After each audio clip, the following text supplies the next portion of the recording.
Okay, ulitin natin. Dito kasi, ayan, tanda mo, paano yan? 30, Tapat dito 30, 30, 85, kanan 85. 86, 87. Oh, tingnan natin doon sa bush relay.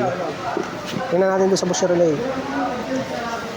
Sa bush relay makikita mo yan, number 30, number 85, siyempre nasa kanan yan, pero pagka ginanon mo yan nasa kaliwa. Kaya ang magiging ano natin dyan, label, tatandaan nyo yung tainga dito. Okay, 30, so yan yun sa kabila, yan. So 30, 85, 85, itong 85 Ay, kaliwa, ito 85, tapos ito 86, 87. Okay, so ibalik mo na ulit yan, tuturo ko sa'yo dito. Yan, dito ito yung switch natin, alam mo na.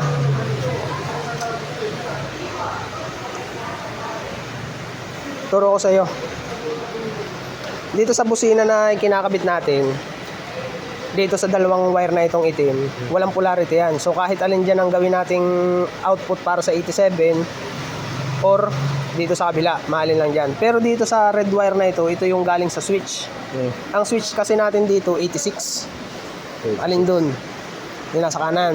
Okay, putulin mo ito hanggang dito. Kaya dito hindi tayo nagpuputol ng wire or pinuputol ito para kapag pinutol natin dito, mahaba pa yung matitira nating allowance. Okay, so putulin mo dito yan, putulin mo na. Yan, tapos ito balatan mo na parehas to. Ito kasi ito yung gagamitin nating 86. Ito yung isinuksok mo dun sa original na busina na sakit. Tapos yan, balatan mo na yan, tsaka ito.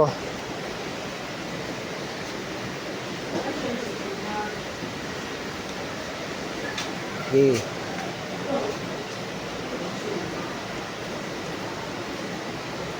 Yung ginamit mo yung wire scraper natin. Ano? Sabihin mo naman. Walang matitira. Sige lang.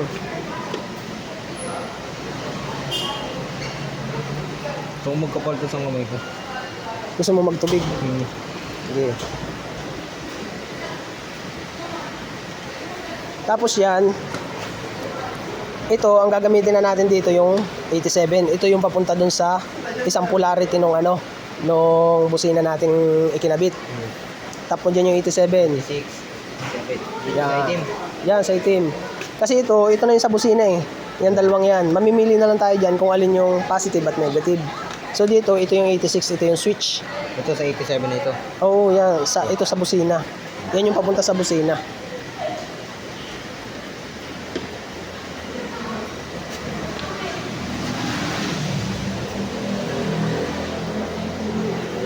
Yan. Ano mong maigi. I-tape mo ang ayos. Bawasan mo ito. Yung cutter blade, cutter wire mo ito. Bubukasan yun. Oo, para hindi siya masyadong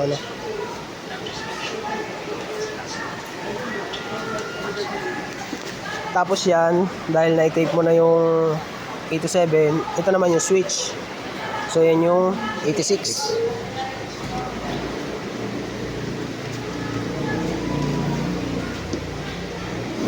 Lagi yan bagay 86, yan yung switch.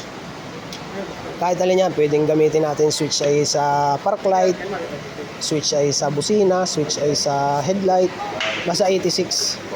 Pero depende sa setup ng ng pinagkakabitan mo. Pero dito sa busina, matik yan 86 agad yun.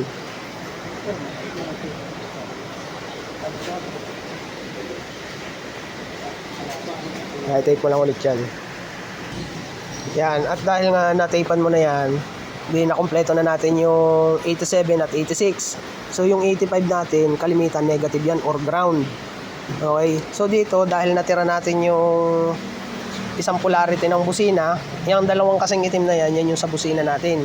So wala namang polarity, yung negative positive, maalin yun. So dito, gawin na natin tong negative. Ang gawin mo dyan, pagsamahin mo tong 85 at saka itong wire na tong itim.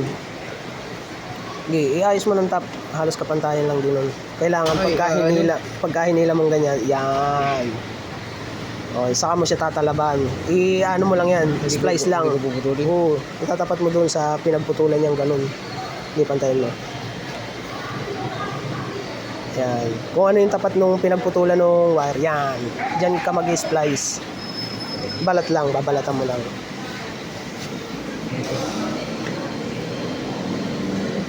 Okay, talaban mo muna lahat.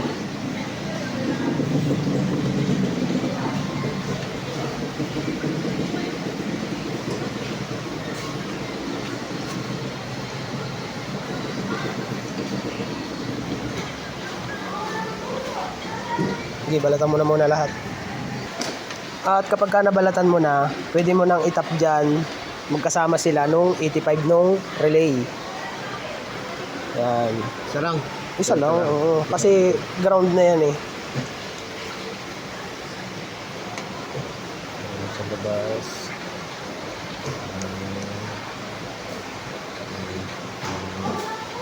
Hindi na kaya. Parang ganyan. Oo. Kahit hindi sakto dun. Hindi, ang gagawin mo dyan, pwede na yan. I-tape mo lang ganyan. Oo. Kaya nga. Yan. Kapag ka na-tap mo na yun, ito na yung itatap natin dito sa body ground. Oo. Okay, tape mo na muna ulit yan. Okay, pag na-tap mo na yan, hanapan mo na ito ng position ng paglalagyan natin ng ground. Okay? Ito. Pwedeng dito, dyan sa likod. Nakita mo? Oo. Init ba ito? Magnanat ka na lang dyan ng Yes. G's. Tapos yan, ipoposition mo yan dito. Ay, ito. Ang gagawin Mamaya dito. na yan, mamaya na yan. Yan yung number 30. Yan yung doon sa rekta sa positive sa battery. Mamaya na yan. So, i-position mo yan. Mga hanggang dito, putulin mo na to. Yan.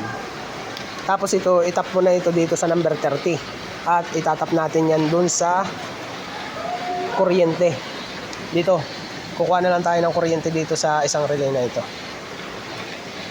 May rekta din naman, ako din ang linya niyan eh. May rekta din yan sa rekta sa battery.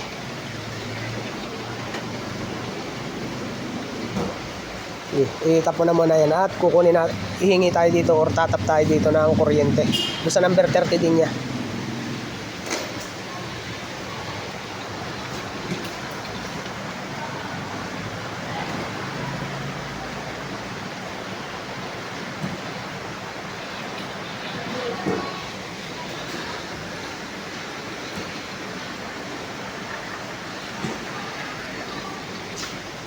Yan, tape mo na yan.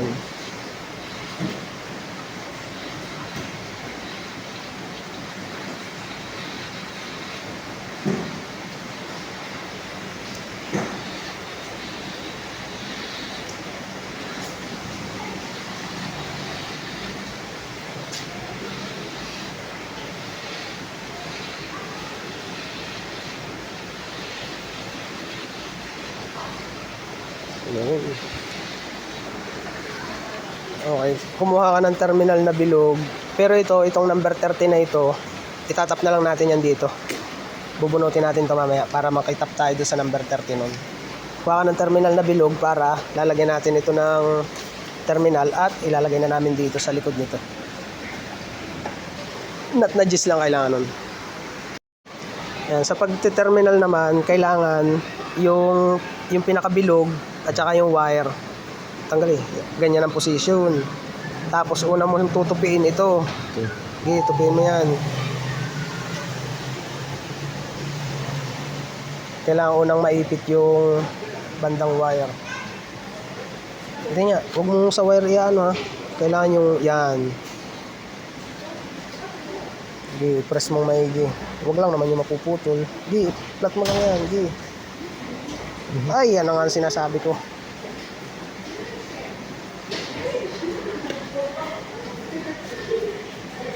I-press mo maigi.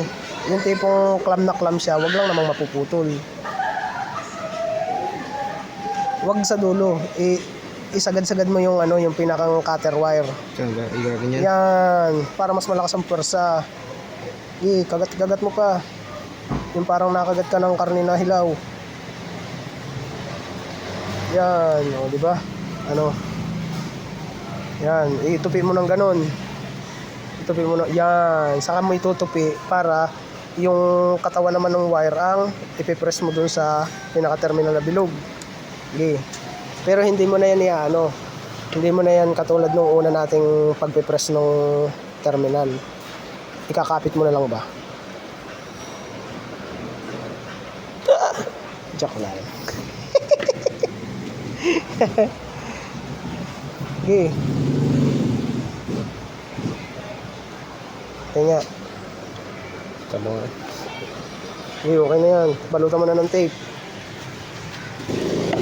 At syempre, na iayos na namin lahat yan. Terminal na bilog, okay na. Yung 85, tanda mo nga.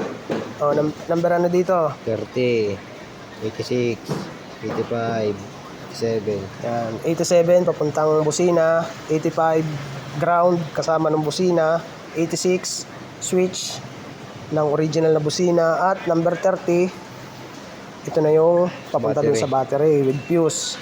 Yan, makikitap na lang tayo dito sa relay na ito. Number 30 din. Okay? So ito, mamaya na natin yan. Mamaya na natin ilalagay sa ground. Ito, tanggalin mo na ito at kukuha tayo ng number 30 dun. Okay? Punutin mo na muna yan. Okay, ayos na namin yung relay. Ground na lang yung kakabit. Tapos ay titestingin na lang yan. Ihigpit na lang yung ayan yung relay. Bush relay. Ground dito na. Okay, tutornilyo na lang yan. Tapos ay testing na lang kami dyan.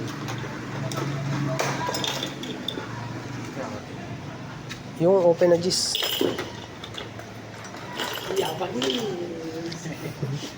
Yan. Bangis, na mayaman. Pero dahil siya parang hindi siya masyadong Titingnan pa natin.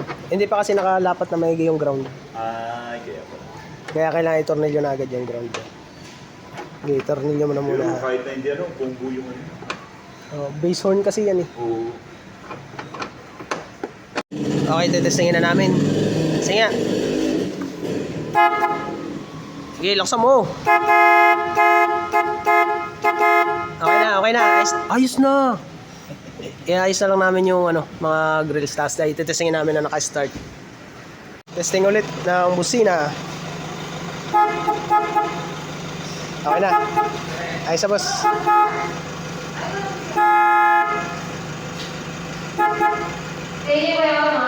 Okay, part 2 tayo. Pinalitan namin ang relay at yung relay na isa, nasa na ba yun? Itong isang datihan niyang relay ay damage na. So, pinalitan namin na siya ng bagong relay, tapos ay pakinggan nyo yung tunog. Okay. Okay, lumabas na yung tunay niyang tunog. Yan na. Palit lang ng pinalitan na rin namin ang relay na yung head niya. Okay, ayos na ito. Toyota Hi-Ace commuter.